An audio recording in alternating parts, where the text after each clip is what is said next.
Welcome to Hey Sister. This is season 2, episode 3, Sympathy, Empathy, and Boundaries.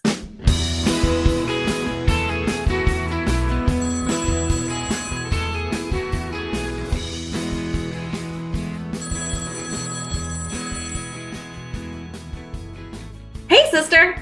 Hey sister. Thanks for joining us. I'm Courtney Lewis. And I'm Carly Ferguson.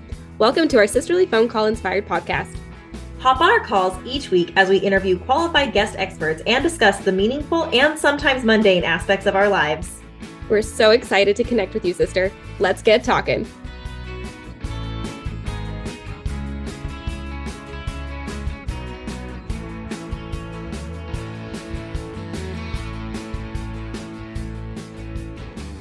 Sisters, we are so glad y'all are joining us for part 2 of our 3-part connection prep series. That's right. As Carly said, she and I are really excited to focus on making and strengthening various connections in our lives starting next month. But we both knew before we dive deep into various relationships, from strangers in a workout class to close-knit family members, we really need to make sure we're on the same page with understanding what a healthy relationship looks like and what it doesn't, and also what self-work we can all do to improve our ability to make and be better friends. This is where our guest expert, Tamara Lichfield, comes in. Tamara already joined us for part 1 of this 3-part series last week, and we've got her here today to further elaborate on some of last week's conversation, plus clarify a couple common buzzwords that are popular to use, but also very common to misuse and misunderstand.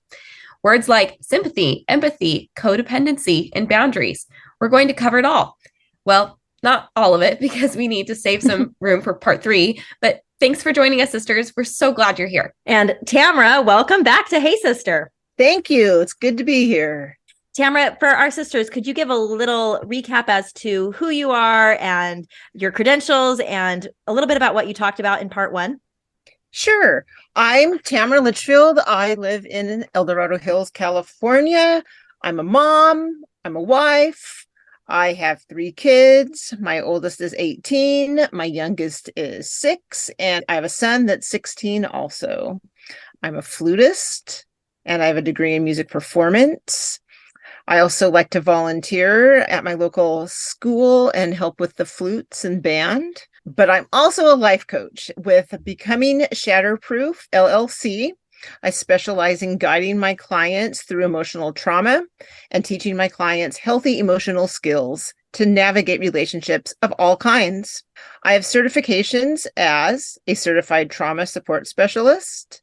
I am a certified partner coach candidate with APSATS, the Association of Partners of Sex Addicts Trauma Specialists. And just recently, I became a certified resiliency professional. And last week, or in part 1, we talked about good communication skills. There's a great list on that episode. And we also talked about some things to avoid.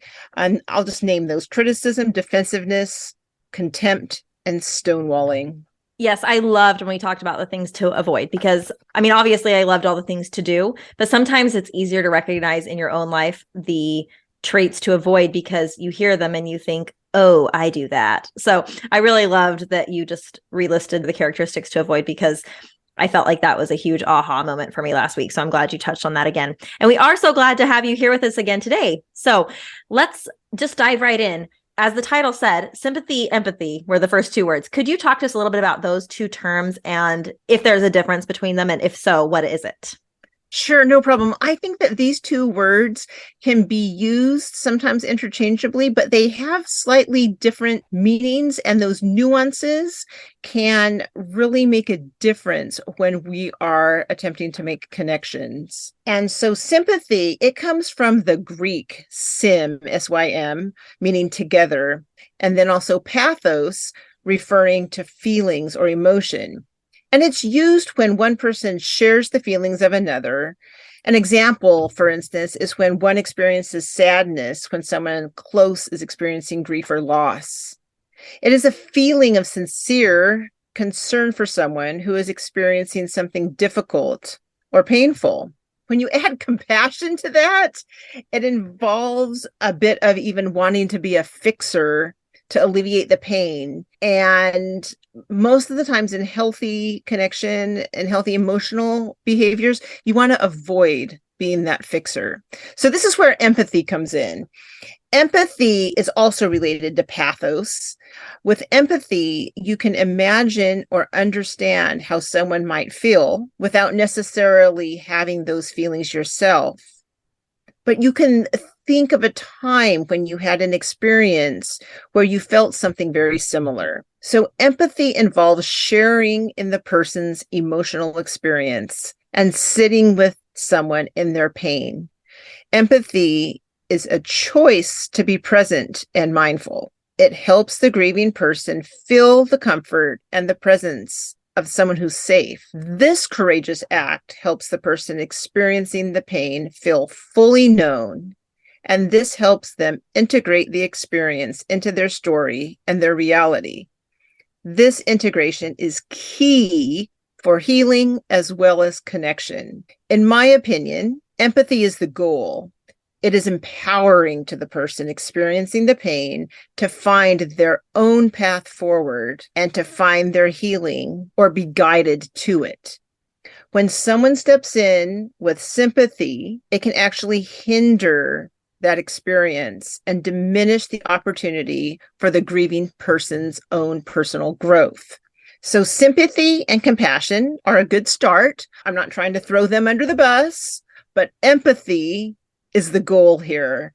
There are times when sympathy can actually be damaging. It can feel condescending even at times.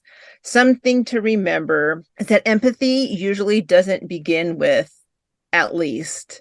If you're saying, well, at least your car didn't get totaled, but it needs every other repair, or at least something greater didn't happen. Yeah. At least can seem condescending, and it's another way of being a fixer. Also, I feel like when people tend to say things like that, they are trying to route the conversation in the way that they want it to be taken. Like, I am going to direct you in how you're going to get out of this, or how I want, because I can't handle this emotion right now. So I'm going to kind of diminish what's going on for you in order to get out of this. But it's the best and easiest way for me to kind of take it that direction. Yes, I agree. I think that the at least is a way for the person to feel comfortable, because they're uncomfortable with strong emotion. Yeah. Courtney and I watched a video a while back that was from Studio C on YouTube, and it's a group of moms that are sitting there, and one of the mothers, she's pregnant with her first, and she's saying, oh yeah, well, it's kind of hard to sleep, and they're like, oh, you're so lucky, wait until they're out. And it just becomes this kind of funny thing that they're taking what she's experiencing and saying it gets so much worse. You're so lucky. You're so lucky. I know that's probably not a good example necessarily of being sympathetic. That's probably just like saying at least. But that was just something that came to my mind as you were saying the at least comment. You can continue with the difference of sympathy and empathy, because this is something new to me. I had always kind of envisioned sympathy is like first stage, and then empathy was like even going further and extending yourself more. Yeah, I'd never really thought of sympathy as being synonymous with being a fixer. That's kind of mind-blowing for me, because I've always thought, well, empathy, you have to have gone through the situation to experience empathy. So what you're saying is actually you don't. You can just imagine how you felt maybe in some sort of similar situation. It doesn't have to be the exact same situation, and feel for them and listen to them. Something that I picked up on that you said, empathy is helping the pain of that person be fully known, which reminded me of last week when you were talking about tips and tricks to make connection, and you talked about listening and how important listening is. And I think the art of listening to someone is kind of dying. And so it's important for us to be able to listen to somebody else and just be there and let their pain be fully known, which is a hard thing to do when maybe you're wanting to either wrap up the conversation or you feel like, I can't relate to this. This is hard for me to listen to, but I think it's something we can all work on. So I appreciate that distinguishment between sympathy and empathy. Learned something already. Thanks. And along with empathy, as you were speaking, it reminded me that empathy is an opportunity for vulnerability. because you're going to be there, whether you felt that exact thing before or whether you're imagining a time when you have, so that you can feel that empathy. It's an opportunity for you to be vulnerable. You're not being a fixer. Sometimes it means sitting in silence, like Job's friends before they decided to just be not as supportive, and they sat with him in silence. And sometimes that's what people really need, is just someone to know that there's someone with them that isn't judging and is there on the same level as they are. So I just want to emphasize that sympathy and compassion are good. That's a good start. Empathy, again, is the goal, because I feel like it's the higher emotion, so to speak. It just is a very healing emotion. It sounds like with sympathy, it sounds like you're listening and comprehending and maybe mentally thinking about what they're saying, and you're kind of in your mind about it. And that's why the fixing probably comes up a lot, because you're like, this is hard for them.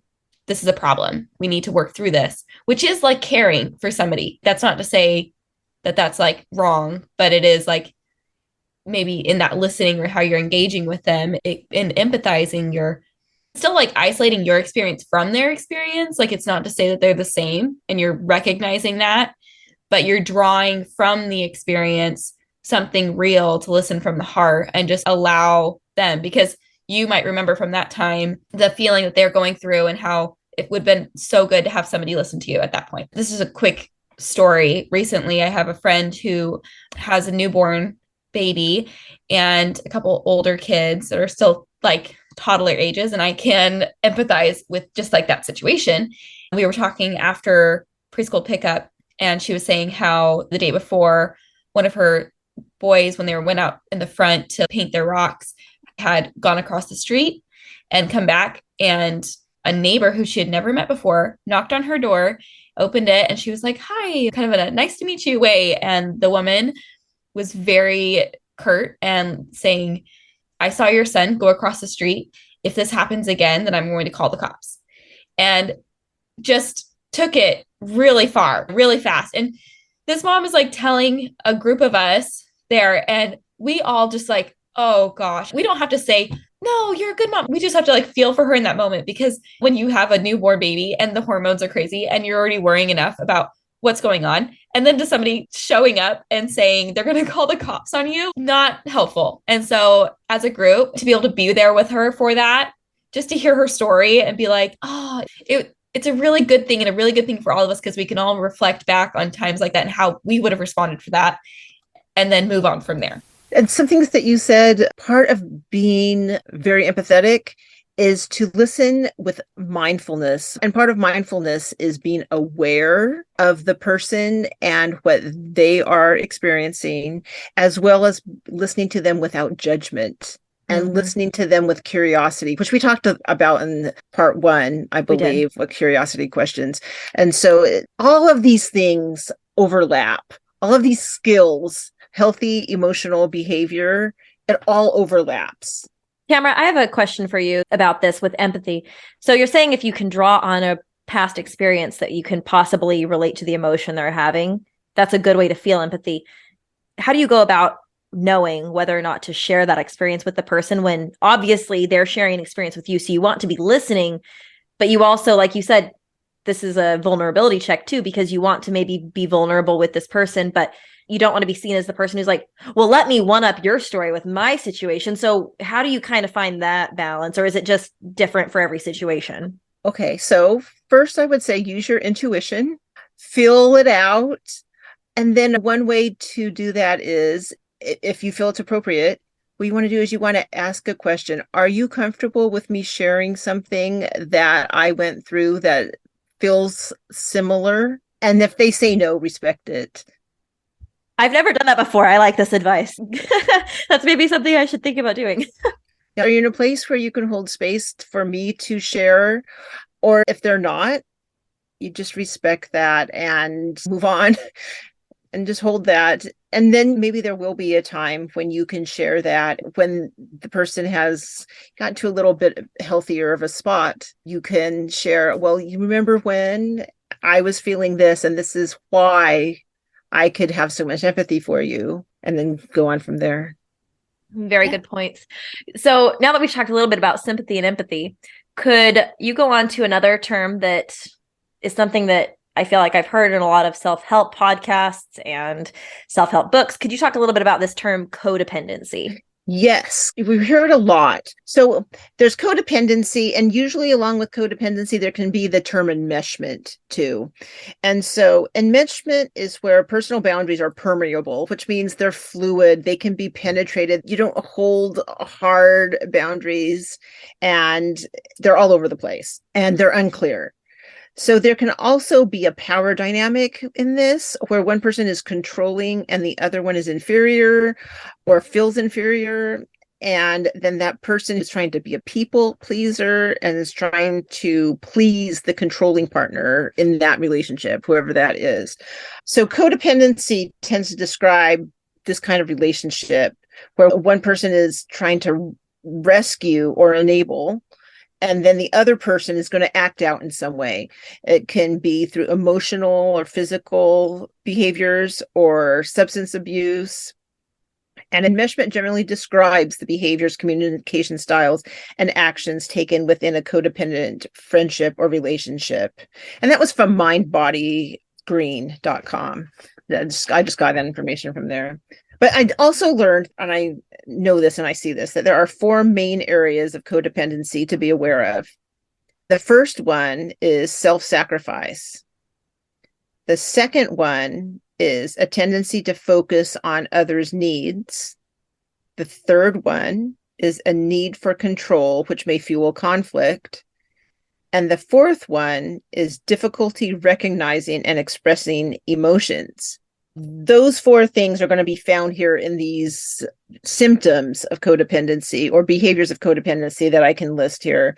One is a deep-seated need for approval from others. So you're always constantly trying to impress or get approval for doing the simplest things sometimes from others. Number 2, your self-worth depends on what others think about you. So again, it goes with this approval. It can be a lack of internal validation, a lack of an intrinsic feeling of worth. Number 3 is a habit of taking on more work than you can realistically handle, both to earn praise, again, back to the other 2, or lighten a loved one's burdens. It's essentially not taking your own self into account. Number 4 is a tendency to apologize or take on blame in order to keep the peace. So we talked a little bit about that with people pleasing. Number 5 is a pattern of avoiding conflict. You just don't want to get into conflict because there's that power dynamic again. Number 6 is a tendency to minimize or ignore your own desires. Again, goes with people pleasing. 7, excessive concern about a loved one's habits or behaviors. That can look like hypervigilance, where you're constantly monitoring what other people are doing, tracking. It could be an obsessive type of situation where you're doing that. Number 8 would be a habit of making decisions for others or trying to manage loved ones. Sometimes when there's codependency, you're trying to tell someone what they need to do, schedule for them, manage for them. 9, a mood that reflects how others feel rather than your own emotions. So your mirror neurons are going crazy and you are basically taking on someone else's emotions. 10 is anxiety when doing something for yourself. So you feel guilt or anxiety when you are actually taking care of your own needs. 11, doing things you don't really want to do simply to make others happy. So here again is this, you're not having a voice. You just go along, go with the flow. And that's okay sometimes. But there are times when it is important that you can speak what you need to do for yourself so that you get your needs met. 12, idealizing partners or other loved ones, often to the point of maintaining relationships that leave you unfulfilled, like putting someone on a pedestal and then you just aren't fulfilled. You just spend all your time in this idolizing stage. And 13 is overwhelming fears of rejection or abandonment because of this. Now, I do want to have a caveat here about codependency. Sometimes if people are in trauma, they will have behaviors that will mimic these. But as their trauma is healed, those codependent behaviors will naturally dissipate. Oh. So there's a caveat there, because like I could be describing this and someone go, oh yeah, well that's this and this, and people could be marking off these things. If that person has experienced trauma, relational trauma especially, then they can sometimes be labeled as codependent, and that can actually re-traumatize them. And so before we go throwing around the label codependent, we need to be really careful. There's my caveat there. Well, that's why I'm glad you explained this word codependent and also that caveat, because I do feel like I hear that word all the time. And even like you just listing those 13 things, I personally feel like I relate to the first 3, but not in a codependent way, but because one of my love languages, if y'all have read the book, The 5 Love Languages by Gary Chapman, my number 1 love language is words of affirmation. I love to be flattered. And so those first 3 things that you're listing off as symptoms of codependence, I have those, but it's not necessarily with one partner or one relationship. It's with all people. I just love to be told what I'm good at, which is really funny because Carley is not that way.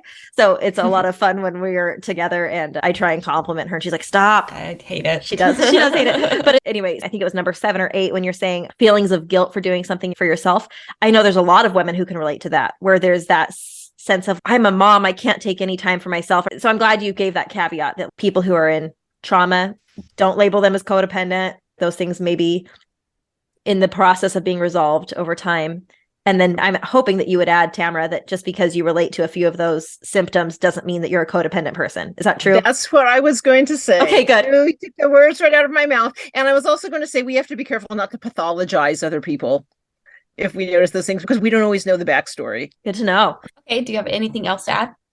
Sure. I just wanted to say one way to avoid the enmeshment, it's to begin by asserting yourself and your autonomy and speaking up with your own voice. So learning to authentically speak your opinion and know what you want. And another way to avoid codependency and enmeshment is to cultivate a healthy sense of self-esteem. Now, I know that could be a whole other podcast episode, but just work on some healthy self-esteem. And another thing is being able to identify what your own needs are, independent of anyone else. And that's a skill. That's why I said identify, and even I could use the word cultivate, to take that time to learn how to know what your needs are, independent of anyone. Just know what you need for you. And one other thing was quality self-care. Quality self-care helps us to be centered and less likely to fall into that codependency trap.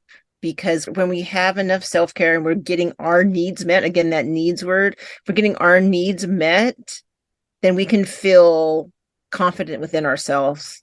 Mm-hmm. So if you feel like you are working towards figuring out the needs that you have and you want to speak up about those needs with the person that you would be somewhat codependent with, would you talk about it with them in a like, let's come up with a plan, solution, compromise in order to get those needs met? Is that still kind of a codependent way to go about it? Or would you like assert it? You know, you can assert it, but there are gentle ways to assert. Being assertive doesn't necessarily mean I'm in your face, aggravated or feisty or fighting, but you can be assertive and do it in a way that's very diplomatic and graceful even. That's helpful. Yeah, I just feel like there are a lot of people that can feel like it's really hard if they come to this point of like, yeah, this is what I know I need, but how do I make that happen? What do I do? You know, is it just going to kind of become a circle of saying, I'm going to try to get this to work, and then working with maybe that person and then feeling like you're not making much progress. But knowing that they just need to be clear and have confidence in what they are going to do, that's already Very helpful. Thank you. Yeah. And sometimes codependency generally can happen between a primary attachment figure. And so then sometimes you get a power dynamic, and even can happen within marriage. And sometimes it happens even in a friendship relationship where there's a strong attachment, and it's just something just to be aware of.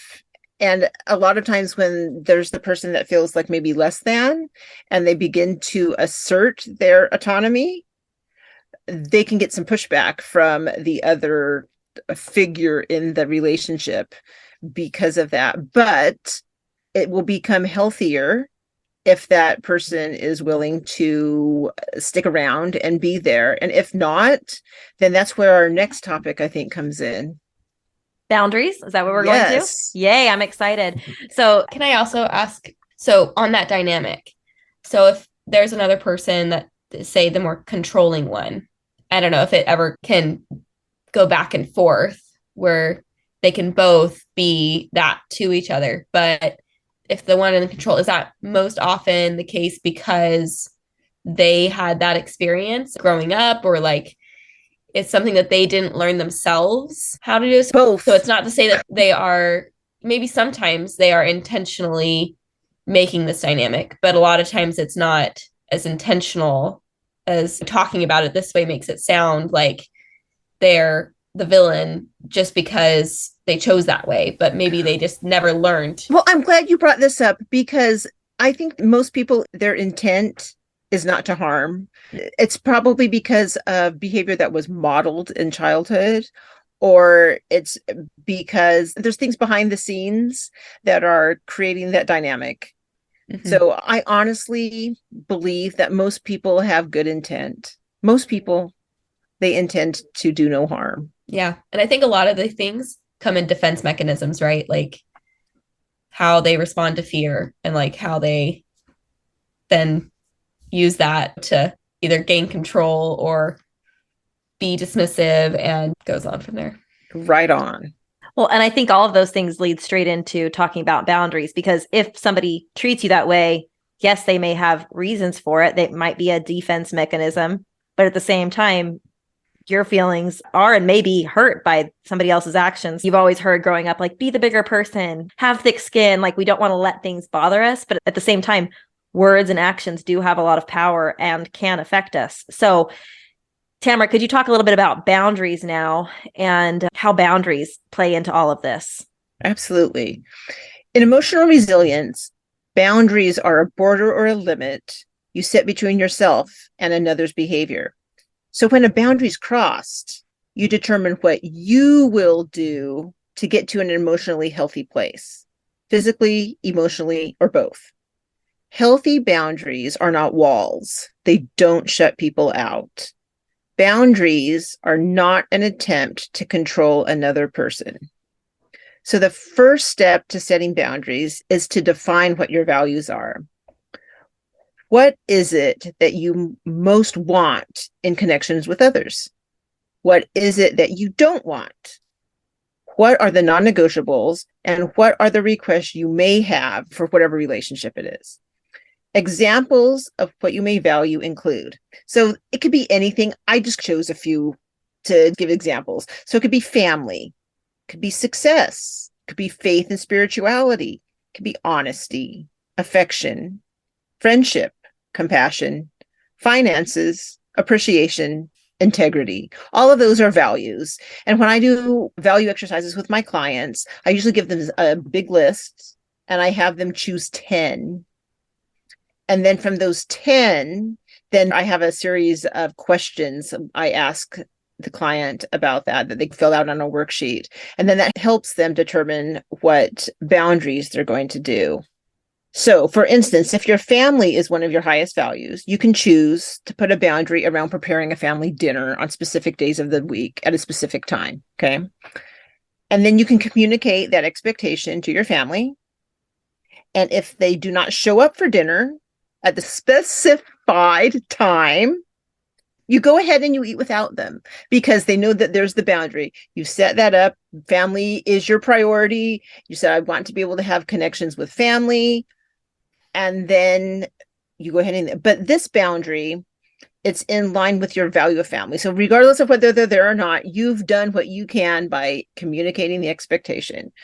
So if your value is faith and spirituality, you can put a boundary around your prayer and devotion time. This is a personal boundary. With this one, you carve out time to make it happen. The consequences of it failing to happen may include feeling less emotionally and spiritually centered or grounded that day. So I think we understand some like examples of how the values fit in with our boundaries and what we can do to make boundaries around our values. I find this really interesting because it sounds to me like what you're saying a boundary is kind of flies in the face of what I've heard for boundaries. Like your definition of boundaries here is actually more like being intentional with your own time and your own decision. It's not so much based on, okay, I've made the effort to have family dinner and you're not here. Therefore, I don't invite you to future dinners or you don't get to have dessert after dinner with us. It's not a consequence for somebody else. It's what are you doing for a value you have? Is that correct? Yes, it's what you can do to get yourself safe, emotionally or physically safe. It gets tricky with consequences sometimes. Sometimes the consequence is just a natural consequence. Right. Well, and especially in a relationship, like if you're in a family with a husband or with children, consequences need to happen. If you're trying to teach your kids how to govern themselves, there will be consequences, but that is different than a boundary. Mm-hmm. Yes. Okay. I like how you said it's not a wall. And it made me think these are the values that we're aiming towards. I kind of envisioned like a bowling lane and your values are at the end and you're trying to knock down all the values within those. And so really those boundaries become the bumpers, not like what we think of as something impeding. Because like you said, with family, you're like, okay, we're going to have this family dinner. It's actually creating an opportunity for the value to be fulfilled and less of a gutter ball where it never gets filled because you put up a wall and you're like, I'm not seeing you because you didn't come. And so it is really like important to think about your values then and align those boundaries to really making you happy instead of feeling guilty. Because I think that is a common misconception, I feel like, that it gets around. That's like, okay, well then just set up some boundaries. That means you can't hold my baby at all or something like really extreme. And it does hurt feelings. Goes back to stonewalling. You talked, you're using the word wall. And last week we talked about stonewalling. And so that kind of feels like those go hand in hand. Well, intentionally withholding, like intentionally withholding something, like you said, like a consequence. Just like the feeling that we are still trying to make it so that it happens in the way that we feel comfortable and that others will feel comfortable and allowing that place instead of either not doing anything and letting feelings keep getting hurt or things to keep getting worse, because it will ultimately if you don't make some of those boundaries, but to know that they can also be really helpful. So that's really a really good thing. I feel like I've always been like, sounds really harsh. Yeah, healthy boundaries should help build or preserve connection. That's how I see them. It's what you can do to help you stay in an emotionally healthy place. And so the next step is to find out where your power center is when you're making boundaries. Okay. So you're going to figure out what you can control and what do others control. So some things to consider with this are, if we're making a boundary, do I have control to create the outcome? Is that within me to get this outcome to happen? For like the one with having your prayer and devotion time, you have control to make that happen. You don't need to ask for anyone's help. Generally, you can do that. The next thing is, do I have control to create the outcome I want with some help? So I was thinking about that same one. Do I have control to make sure that I have time to say my prayer and have my devotion time? Generally, yes, but there might be times, since I have a little child, that I might have to ask my husband if he can watch her while I am doing that and setting aside that time to do it. So that's one of those ones where I could need help with that one sometimes, but not always. So generally speaking, the third one is, do I need to make a request to create the outcome I want? So a request is similar to a boundary. It's a way to state your needs. can say something like, I have a need for safety, so to speak. And then you could ask, will you please walk with me while I take the garbage out at night or something? I don't know. That one just came out randomly, but I'm just thinking of something where you have a need and you're expressing it because you can't create your own safety because you need someone else to help you accomplish that goal. That's where request comes. I think that's a good example too. I mean, there's times at night where I feel like I'm a little neurotic and we're laying in bed and I wake up in the middle of the night and I think I hear a sound, but I'm too nervous to get out of bed because I heard a sound.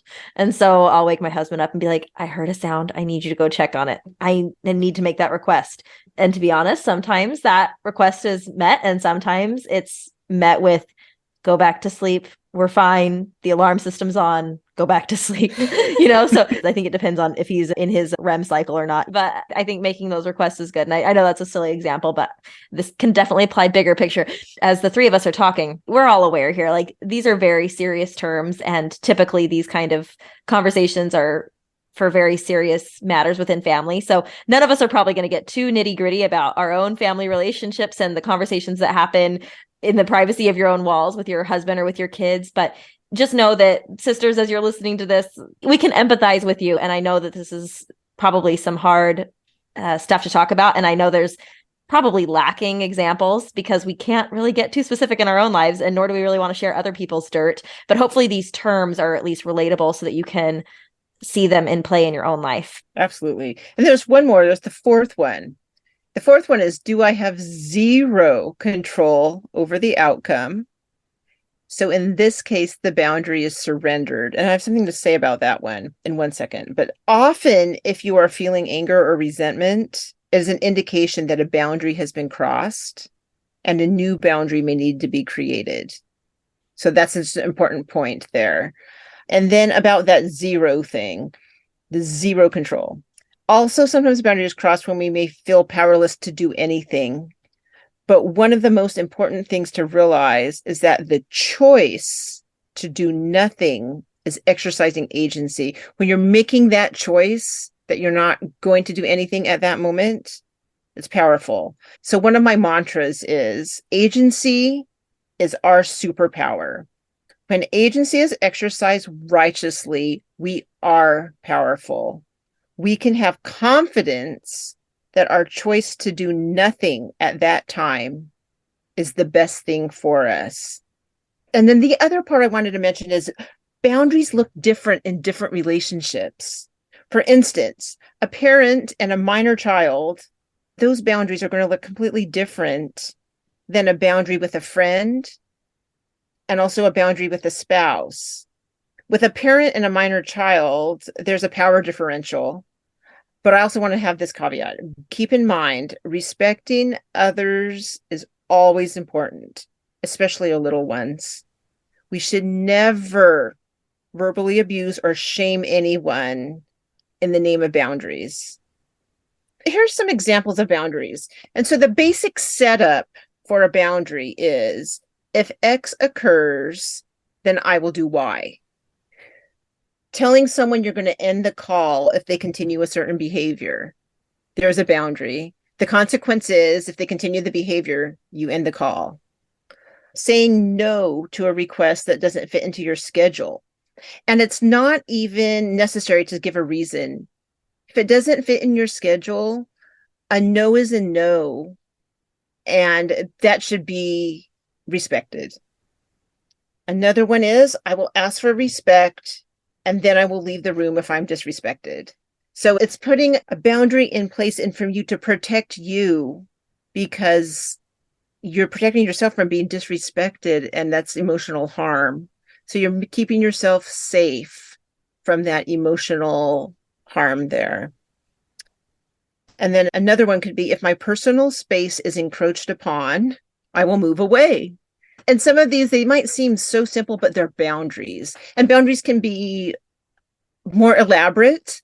I just gave some simple ones that I thought that we would be able to relate to understand how that works, how that formula works. I was just say, I love those examples of like what to do. like if X happens, then I'll do Y. Because this week, my husband and I were watching Everybody Loves Raymond. I don't know if either of y'all have watched that series before, but this episode we watched just a couple days ago, Deborah wrote her mother-in-law a letter because she wanted to tell her mother-in-law off. If you've ever watched a show, the mother-in-law, her name is Marie, and they live right across the street. And it basically is a show that's all about the very stereotypical daughter-in-law, mother-in-law relationship. And also a son who hasn't really cut the cord with his parents. And anyway, it's a great show, but we were laughing because there was an episode where she told her husband, your mother is so intrusive and so hypercritical, and she doesn't even know the effect she has on me because I've never told her.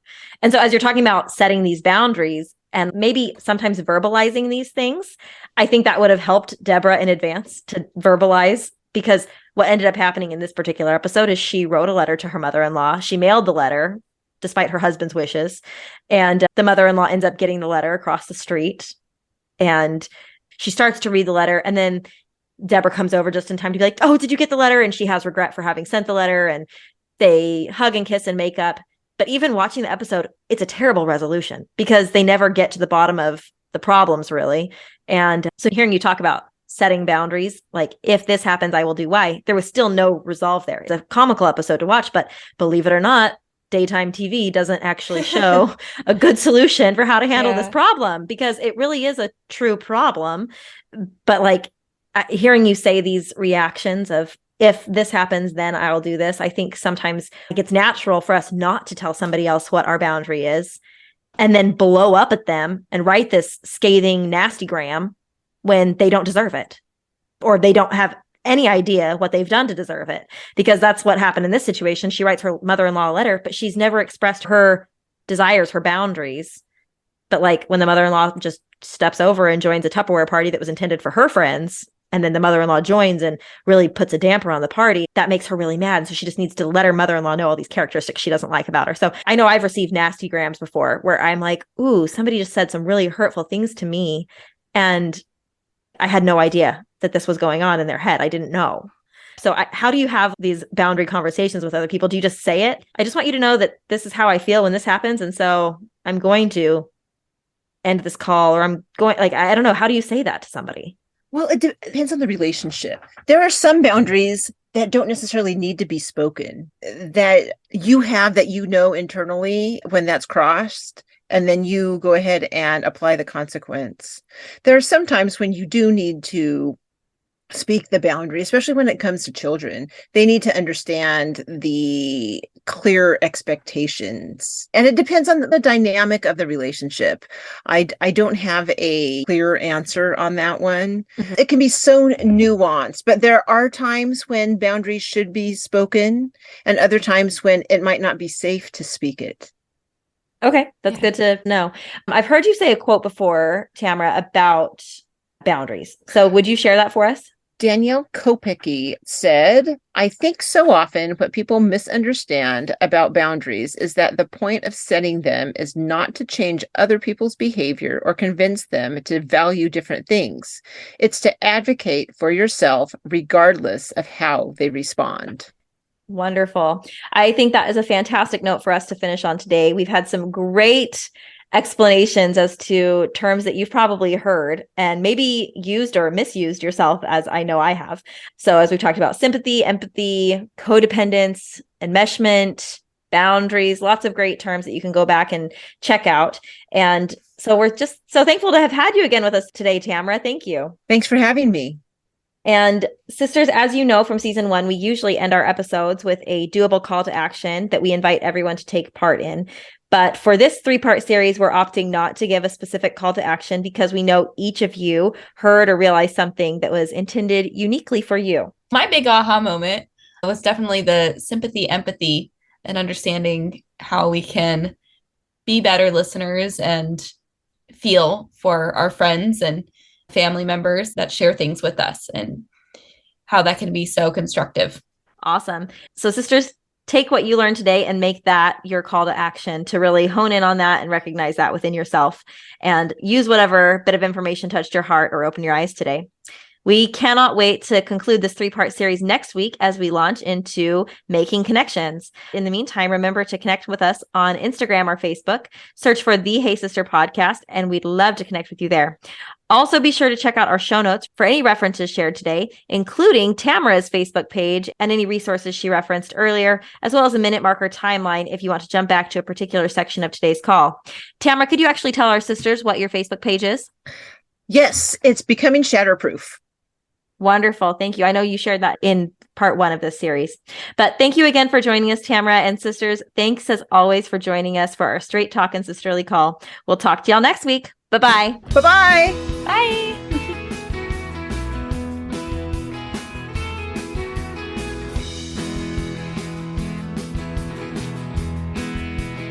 We're opting not to give a specific call to action because we know each of you heard or realized something that was intended uniquely for you.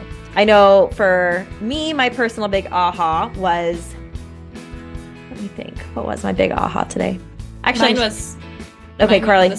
Sympathy, empathy, understanding, and okay, would you say that? Striving. Say. I'll say, Carley. What was your Carley? Okay. What was your okay?